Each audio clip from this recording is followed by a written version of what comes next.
Hi friends, காலத்தை வெல்லலாம் சேனலுக்கு உங்களை அன்புடன் வரவேற்கிறோம்.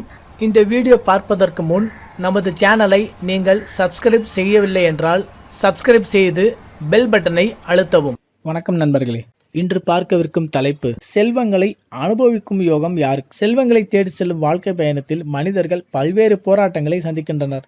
இப்படி பல இடையூறுகளை தாண்டி பெறுகின்ற செல்வத்தின் பலனை அனுபவிக்க முடிவது அவர்கள் தினமும் நிம்மதி இல்லாத வாழ்க்கையை மேற்கொள்கின்றனர். சிலருக்கோ செல்வங்களை சேகரிப்பதிலேயே வயதாகி விடுகிறது, பிறகு அதை அனுபவிக்க முடியவில்லை.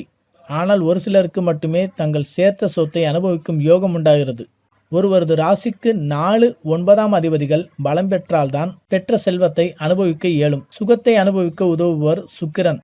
சுக்கிரனும் ஆட்சி உச்சம் பெற்று பலமடைந்தால்தான் பெற்ற செல்வத்தை அனுபவிக்க முடியும். இதேபோல் ஒருவரது வலது கை கட்டை விரலில் முதல் அங்குலாஸ்தியில் தோன்றிய கோடு ஆயுள் ரேகையில் இணைந்தால் செல்வங்கள் பல பெற்று அதை அனுபவிக்கும் யோகம் உண்டாகும். மேலும் பெருவிரலின் 2வது அங்குலாஸ்தியின் இறுதியில் சுக்கிரமேடு ஆரம்பமாகிய இடத்தில் தோன்றிய கோடு ஆயுள் ரேகையுடன் இணைவது, சனிமேட்டில் திரிசூலக்குறி இருப்பது, சூரியமேட்டில் இருந்து ஆரம்பமான நேர்கோடுகள் சூரிய விரல் முதல் அங்குலாஸ்தியின் வரை செல்வது, சூரியமேட்டில் நட்சத்திர குறி இருப்பது, ஆயுள் ரேகை 2 அல்லது 3 ரேகையாக அமையப்பெற்ற கைரேகைக்காரர்கள் செல்வங்கள் கொளிக்க பெற்ற சுகமான வாழ்க்கையை வாழ்வர்.